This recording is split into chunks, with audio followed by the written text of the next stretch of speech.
אתם מכירים את האנשים האלה שחושבים יותר מדי? שכל דבר הם מנתחים ומסתכלים קדימה, מה יקרה אם אני אעשה ככה, או אם יקרה ככה, אז מה יקרה ומה יהיה? הם ממש ככה מנתחים את הדברים קדימה, הם כבר צופים את העתיד באיזשהו אופן. אולי זה אתם? אז האנשים האלה יותר סביר שיהיו להם חרדות, או דה-פרסונליזציה, דה-ריאליזציה וניתוק. אני אסביר פה בסרטון למה, וכמובן שאני אסביר מה אפשר לעשות. אז בואו נעשה פתיח קצר ונתחיל.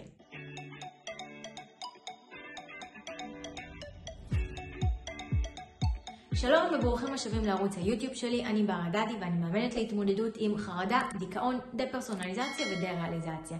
והיום בסרטון אני רוצה לדבר על חשיבת יתר. אתם אולי אנשים כאלה שאתם חושבים יותר מדי, חושבים על כל דבר מה יהיה ומה יגידו ומה אני אעשה, ואם אני אעשה ככה אז מה יקרה. בעצם מתכננים דברים קדימה. הסיבה לדפוס הזה זה ודאות. אנשים שרוצים ודאות כדי שהם ירגישו באמת תחושה של שליטה. עכשיו תראו, בן אדם כדי שיהיה לו שקט נפשי, הוא צריך שני דברים. הוא צריך ודאות וביטחון. ביטחון שהוא מוגן והכל בסדר, וודאות שהכל יהיה בסדר והוא יהיה מוגן. ואז זה נותן לבן אדם הזה תחושה של שליטה. אז החשיבת יתר הזאת שמנתחים כל דבר יותר מדי אפילו, בעצם נועדה לתת איזושהי תחושה של שליטה וודאות.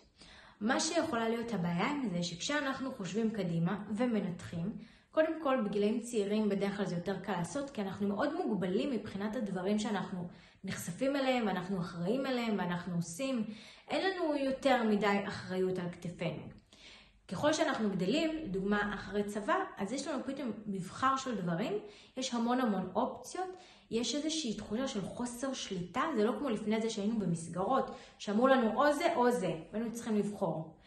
היום פתאום אנחנו יוצאים מהצבא, ויש לנו מבחר, מה ללמוד? אין סוף אפשרויות. לאן ללכת לטייל? אין סוף אפשרויות. ואז אנחנו צריכים לחשוב יותר מדי, אם אני אעשה ככה, אז מה יהיה ככה, אם אני אעשה ככה, ומה יהיה ככה, ואז אנחנו יכולים ממש להרגיש תחושה של חוסר שליטה, שאנחנו לא מצליחים לשלוט בכל האפשרויות ולדעת מה יקרה, והחוסר שליטה זה בגלל גם החוסר ודאות, מה שיגרום לחוסר שקט נפשי. אחד הדפוסים בחשיבת יתר שיכולה להוביל לחרדות, זה שאנחנו כל הזמן נחשוב קדימה על מה יהיה, מה יהיה, מה יהיה, ואנחנו נראה את הסיכונים, אנחנו נראה שחורות, אנחנו נראה בעצם הדברים הגרועים שיכולים להיות, שמבחינתנו כביכול החיים שלנו יהרסו אם זה יקרה. מה אם אני לא אצליח? מה אם אני אאבד את הכסף? מה אם היא תזרוק אותי? מה אם זה? מה אם? והמוח שלנו לא מבדיל בין דמיון למציאות, אנחנו בעצם מדמיינים את העתיד הגרוע הזה, והמוח שלנו לא מבין שזה רק דמיון. לצורך הדוגמה, אם אני חושבת על משהו מצחיק, אני כנראה אצחק במציאות. ולכן אם אני חושבת על זה שבעצם החיים שלי יהרסו, ואני מדמיינת את זה, כי התחלתי לחשוב, אם אני אעשה ככה, אז יהיה ככה, ומה אם יקרה ככה, ומה אם ישתבש ככה, ברגע שהלכתי עם המחשבה הזאת והגעתי לעתיד מאוד שחור וגרוע וממש חשוך והחיים שלי נהרסו, המוח יגיב לזה כאילו זה קורה במציאות, ואז אני ארגיש את החרדה או את הדיכאון מהמצב הזה, אף על פי שהמצב הזה בכלל לא קרה וזה מצב דמיוני. ולכן אנשים שחושבים יותר מדי ומתעסקים יותר מדי מה שיהיה, ככל שהם יתבגרו, זה יוכל לפגוע בהם הדפוס הזה, מה שבעבר אולי שירת אותם ונתן להם שליטה מלאה ולצפות קדימה ובאמת להשיג ככה דברים. ככל שהם עולים בגיל ויש יותר אחריות ויש פחות ודאות, כי פתאום אנחנו מגלים את החיים האמיתיים, שאם כילדים אנחנו חשבנו שהכל שחור או לבן, שיש אמת אחת לכל דבר, ואנחנו רק צריכים ללמוד אותה, אז פתאום אנחנו גדלים ואנחנו מבינים שלמטבע יש שני צדדים, ואין באמת אמת אחת. ולכל עניין יש שני צדדים, ויש מורכבות, ואי אפשר להגיד, תלמד רפואה וזה המקצוע הכי טוב, כי גם במקצוע הזה יש יתרונות וחסרונות, ובכל דבר יש יתרונות וחסרונות, ואין שום דבר באמת ודאי.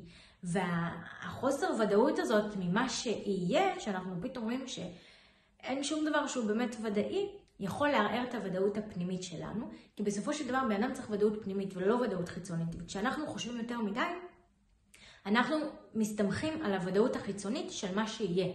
אם אני אעשה ככה, אז יהיה ככה, ואז יהיה ככה, ואז יהיה ככה, ואז מה שיכול לקרות, הוודאות הזאת יכולה להתערער, ואז אנחנו נרגיש חוסר שליטה, אבל על פי שאנחנו תמיד בשליטה על עצמנו, וזה יכול להוביל לחרדות, ואף לניתוק, לדה-פרסונליזציה, דה-ריאליזציה, שככל הנראה יקרה אחרי חרדה מתמשכת, כשאנחנו נרגיש ממש בחוסר שליטה בחיים שלנו לאורך זמן, מה שיוביל אחר כך לתחושה של ניתוק, שתימשך כל עוד אנחנו לא נחזיר לעצמנו חזרה את תחושת הוודאות או השליטה. ואז מה שצריך לעשות זה להבין מה מקור חוסר הוודאות או חוסר השליטה. מה גורם לזה? זאת אומרת, איזה מחשבה מערערת אותי? האם זה על זה שאני לעולם לא אמצא מקצוע שיתאים לי, לעולם לא אמצא את הייעוד שלי, לא אצליח כלכלית, לא תהיה לי זוגיות ואני לא אוכל להקים משפחה? מה בעצם הדבר שמפחיד אותי שאין לי ודאות כלפיו? משהו שהוא מאוד חשוב לי. אין לי ודאות שאני אוכל להשיג אותו, באמת שהוא יקרה, ותחושת חוסר הוודאות הזו גורמת לי להרגיש חוסר שליטה, גורמת לי להרגיש שאולי הדבר הזה לא יקרה, ואם הדבר הזה לא יקרה, אז בעצם זהו, החיים שלי ירסו, זה שווה ערך למוות. ואז המוח נכנס לפעולה, והוא כמובן מפרש את זה כסכנה, והוא מפריש אדרנלין וקורטיזול, מה שבעצם יוצר חרדה מתמשכת, ותחושה של ניתוק, של דה-פרסונליזציה, דה-ריאליזציה. אנשים שחושבים יותר מדי, אחד הסיכונים זה כשהם מטפלים בדה-פרסונליזציה ודה-ריאליזציה, זה שאחד הדרכים לטפל בזה זה קודם כל לשחרר, לא להתעסק יותר מדי במחשבות, מכיוון שזה יכול להביא המון מחשבות טורדניות, ואז אנשים שחושבים יותר מדי, הם חושבים שהם יכולים לקחת את השליטה דרך זה שהם יתעסקו בזה כל היום ויחשבו על זה, ואז הם כביכול ימצאו איזשהו פתרון. אבל בפועל מה שקורה, הם פשוט נמצאים בתוך איזשהו לופ, כמו איזה גלגל שעכבר רץ בתוך הגלגל, הם ממש נמצאים בתוך המצב הזה, זה מעייף אותם וזה פוגע בהם יותר נפשית, מכיוון שהם מתעסקים בפחדים, מה שגורם להגברה של אדרנלין וקורטיזול, מה שגורם לתסמינים הקשים להישאר ולהתעצם, ולכן ההתעסקות בזה והמחשבות על זה, זה הדבר הכי לא נכון לעשות, להפך צריך כמה שיותר בהתחלה להפסיק, לא להתעסק בזה, לא לחשוב על זה, לשחרר, להרפות, לא להתעסק בדברים שמפחידים אותנו בעיקר, וההתעסקות בזה זה דבר שהוא מפחיד.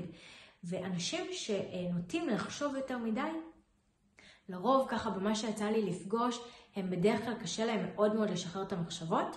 הם חושבים שאם הם יתעסקו בזה יותר ויחשבו על זה יותר, אז הם גם יצליחו באמת לפתור את זה. ודווקא התשובה הנכונה היא בדיוק התשובה ההפוכה, זה להרפות, זה לשחרר, זה לא להתעסק בזה, זה להתעסק בדברים חיוביים וטובים, ולא לנסות לחשוב על זה כל היום ולהתעסק על זה במחשבות, מכיוון שזה בדיוק ייצור את התופעה ההפוכה של תסמינים קשים יותר וגרועים יותר. בנוסף חשוב מאוד להדגיש שאין לכם את כל המידע, אתם לא אנשי מקצוע, לא למדתם, קראתם, חקרתם על זה, ולכן אתם מאוד מוגבלים בידע שלכם. יש לפעמים אנשים שנכנסים לגוגל, מחפשים לקרוא על זה, לא הייתי מסתמכת על גוגל. גם כשכואב לנו משהו ואנחנו בודקים בגוגל, תמיד הגוגל, דבר ראשון שיספר לנו, זה את הדבר הכי גרוע, ככה, המחלה הכי גרועה, שכנראה, זהו, אנחנו עומדים למות. זה דבר לא נכון לעשות, לא להסתמך על גוגל. גוגל זה לא מקור מדעי מאושר, אנחנו לא יודעים על איזה אתר אנחנו נופלים, מי כתב את המאמר, מה באמת הידע שלו, האם זה נכון, האם זה באמת הוא כתב את זה. אז צריך להיזהר במידע. אנחנו בסופו של דבר מוגבלים מבחינת המידע שיש לנו, ולכן באמת כדאי ללכת לאיש מקצוע, ולא להישאר במחשבות ולנסות לפתור את זה לבד. אחד הדברים שאני רואה אנשים שחושבים יותר מדי, זה הצורך שלהם בשליטה, להגיד אני יודע, אני יודע, אני יודע. ופה במקום הזה חשוב להדגיש ולהבין, אתה לא יודע, אתה או אתם לא יודעים. להפך, תשחררו. כי אז אנשים מתקיים במחשבות, ובגלל שהם לא מוצאים פתרון הגיוני, הם הופכים מאוד לפסימיים, ואז הם מתעקשים להגיד שאין טיפול ואי אפשר לטפל בזה, מכיוון שהם לא יודעים איך לטפל בזה. אבל אני אשאל אתכם שאלה, האם אתם יודעים להטיס מטוס? לא? אז אולי זה אומר שאי אפשר להטיס מטוס? אפשר להטיס מטוס, זה אומר שאתם לא יודעים איך להטיס מטוס, ואם תלמדו, אז גם אתם תדעו. וככה אותו דבר עם הניתוק, אנשים חושבים שבגלל שהם תמיד בשליטה על עצמם, וזה לרוב אנשים שהם תמיד מאוד שולטים על עצמם, והם ככה יודעים איך לנהל את עצמם, מאוד מסודרים או מאורגנים, כאלה אנשים שאצלהם הכל אסוף, אפילו הם בלגניסטים בחדר שלהם, בבית שלהם, עדיין ככה אנשים שיש להם שליטה על הכל בחיים שלהם, ויחד עם זאת, כשפתאום זה נכנס לחיים שלהם, בתחושה של חוסר שליטה, שהם לא מצליחים לשלוט על זה, לפעמים יוכל להפוך אותם לפסימיים, שהם יגידו, אם אני לא הצלחתי לפתור את זה, אז אין לזה פתרון. ושוב, אני מדגישה מה שאמרתי מקודם, זה שהידע שלכם מוגבל, זה לא אומר שהוא לא קיים.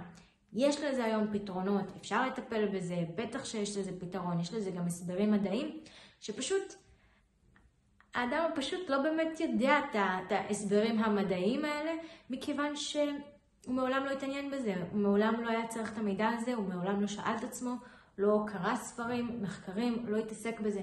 וזה בסדר, גם אני, לפני שסבלתי מזה, לא ידעתי בכלל מה זה, לא קראתי על זה, לא הכרתי את זה, ובאמת לקח לי זמן באמת להבין מה זה באמת. אז ככה חשוב שתדעו, הידע שלכם מוגבל, וזה בסדר. אל תנסו לפתור את זה לבד עם המחשבות של עצמכם ולהתעסק בזה ולמצוא את הפתרון עם המחשבות, כי זה הדבר הכי לא נכון לעשות. צריך לעשות בדיוק את הפעילות ההפוכה, לשחרר, להבין, אני לא יודע איך לפתור את זה, ולכן אני לא מתעסק בזה במחשבות כל היום ומנסה למצוא ככה את הפתרון במחשבות שלי. גם כשיש מחשבות מוזרות והזויות, לא לנסות לפתור, מכיוון שיש הרבה חלקים במוח שלא פעילים כרגע, ולכן אנחנו לא נוכל באמת להגיע לתשובה הגיונית ורציונלית ונכונה. יש גם שאלות שהתשובה שלהם היא יותר רגשית, כמו לדוגמה, מה משמעות החיים? התשובה היא רגשית, או למה לחיות, זו תשובה שהיא הרבה יותר רגשית, וכשהרגש חסום אנחנו נרגיש שאין לזה תשובה. זה כמו לדוגמה, בא לי המבורגר, אני רוצה לאכול המבורגר, אין לי סיבה הגיונית, אני לא יכולה להסביר את זה, זו תחושה שהיא רגשית. ואם הרגש שלי חסום, אני לא ארגיש שבא לי לאכול המבורגר. ככה אותו דבר לגבי הרבה שאלות מהותיות שיכולות לעלות, ובגלל שהרגש חסום, אנחנו נרגיש שאין לזה תשובה, וזה יכול להלחיץ אותנו. אז לשחרר, לא לחפש את התשובות, לנשום עמוק, כן ללכת להיעזר באיש מקצוע, ויותר מזה, להפסיק להתעסק ולנסות לפתור את זה במחשבות, לשחרר, להרפות, להיות כמה שיותר בהרפיה.